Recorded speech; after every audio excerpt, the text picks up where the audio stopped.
എൻ്റെ പേര് സുനന്ദ സുരേഷ്. ഞാൻ മല്ലപ്പള്ളിയിൽ നിന്ന് വരുന്നു. 6/8/2022 ഞാനിവിടെ വന്ന് ഉടമ്പടി എടുക്കുന്നത്. എനിക്ക് 12 വർഷമായിട്ട് കുട്ടികളില്ലാതിരിക്കുമായിരുന്നു. പ്രത്യേകിച്ച് ട്രീറ്റ്മെൻ്റ് ഒന്നും തന്നെ ഞങ്ങൾ ചെയ്തിരുന്നില്ല. എപ്പോഴെങ്കിലും ദൈവം തരട്ടെ എന്ന് കരുതി.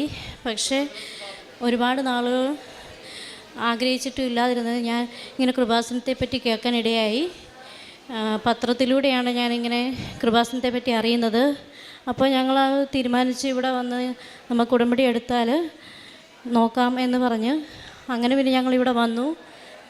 ഞാനും എൻ്റെ ഹസ്ബൻഡും കൂടെയാണ് വന്നത്. ഞങ്ങൾ ആദ്യം ഇവിടെ വന്ന് ഉടമ്പടി എടുത്തു. പക്ഷേ പ്രത്യേകിച്ച് ട്രീറ്റ്മെൻറ്റായിട്ടൊന്നുമില്ല.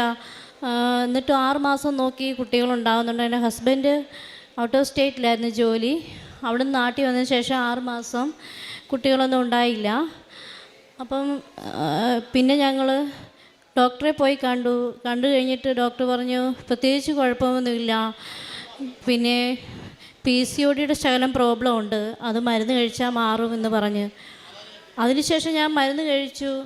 എന്നിട്ടും ഡോക്ടർ എന്നോട് പറഞ്ഞു, മോളെ ഇതുവരെയായിട്ട് ഇതൊന്നും പ്രതീക്ഷയൊന്നും ഇല്ലല്ലോ.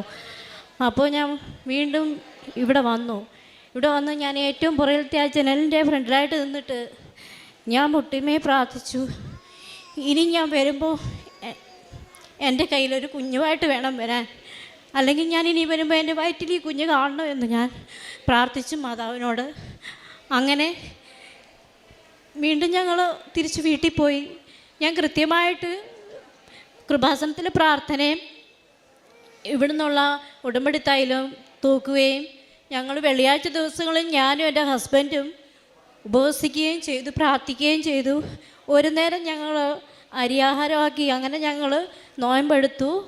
അങ്ങനെ ഞങ്ങൾ കണ്ടിന്യൂ അതങ്ങനെ പൊയ്ക്കൊണ്ടേയിരുന്നു.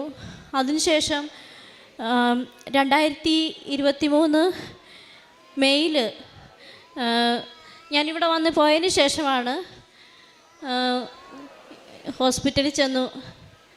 എന്നിട്ടും പ്രതീക്ഷയില്ലാതെ വന്ന് ഞാൻ മാതാവിനോട് പറഞ്ഞിട്ടാണ് പോയത്, ഇനിയും വരുമ്പോൾ എനിക്ക് ഈ കുഞ്ഞ് കാണണം എന്ന്. പക്ഷേ ഞങ്ങൾ വീട്ടിൽ തന്നെ ഞങ്ങൾ ടെസ്റ്റ് ചെയ്ത് നോക്കിയപ്പോൾ എനിക്ക് വളരെ പ്രതീക്ഷയായിരുന്നു. ഞാൻ ഡോക്ടറെ കാണിച്ചു. അപ്പോൾ എന്നോട് പറഞ്ഞു, നീ എത്രയും വേഗം ഇവിടെ വരാൻ പറഞ്ഞു. അങ്ങനെ ഞാൻ അവിടെ ചെല്ലുമ്പോൾ, മോളെ നീ മാതാവിൻ്റെ അടുക്ക് പോയതിൻ്റെ അനുഗ്രഹം നിനക്കുണ്ടല്ലോ എന്ന് പറഞ്ഞു. അങ്ങനെ ഈ കുഞ്ഞ് എനിക്ക് 2024 ഫെബ്രുവരി 23 ഇവൻ ജനിച്ചു. ആൺകുട്ടിയാണ്. ഇവൻ വയറ്റിലായിരുന്നപ്പോഴത്തേക്കിന് എനിക്കൊത്തിരി ബുദ്ധിമുട്ടുകളൊക്കെ ഉണ്ടായിരുന്നു, ശ്വാസം മുട്ടൽ, അങ്ങനെ പ്രശ്നങ്ങൾ. അത് തന്നെയുമല്ല, ഒരുപാട് നാളുകൾക്ക് ശേഷം കിട്ടുന്ന കുഞ്ഞായതുകൊണ്ട് അവന് വെയിറ്റ് ഉണ്ടാവുമോ, അവൻ എങ്ങനെ ഇരിക്കും എന്നൊക്കെ ഡോക്ടർമാരെന്നോട് ഒത്തിരി തവണ പറഞ്ഞു. റിസ്ക്കാണ്. എനിക്ക് ഏജ് 37 ആയിരുന്നു. റിസ്ക്കാണ്. എൻ്റെ ഫയൽ എടുക്കുമ്പോൾ അവർ പറയുന്നത് റിസ്ക്കാണ് എന്ന് പറയുന്നുണ്ട്. പക്ഷേ എനിക്കൊരു വിശ്വാസം ഉണ്ടായിരുന്നു, ഞാൻ മാതാവിൻ്റെ അടുക്ക് വന്നതാണ്, എനിക്കൊന്നും സംഭവിക്കത്തില്ല എന്ന്. ഓപ്പറേഷനായിരുന്നപ്പോൾ ഞാൻ തിയേറ്ററിലോട്ട് പോകുന്ന സമയത്ത് എൻ്റെ അമ്മയും എൻ്റെ ഹസ്ബൻഡും ഒക്കെ വളരെ വിഷമിച്ചു. എനിക്ക് നല്ല വിശ്വാസം, കാരണം ഞാൻ എൻ്റെ അമ്മയിലാണല്ലേ ഏൽപ്പിച്ചിരിക്കുന്നത്, ഞാൻ എനിക്കൊന്നും ഭയക്കേണ്ട കാര്യമില്ല എന്ന് എനിക്ക് മനസ്സിലായി. അങ്ങനെ എനിക്ക് നല്ല ആത്മവിശ്വാസത്തോടു കൂടി സന്തോഷത്തോടു കൂടി ഞാൻ അവിടുന്ന് എന്നെ അവർ വാർഡിലേക്ക് കൊണ്ടുവരുന്നു. സന്തോഷമായിട്ട് എനിക്ക് എല്ലാം നടന്നു.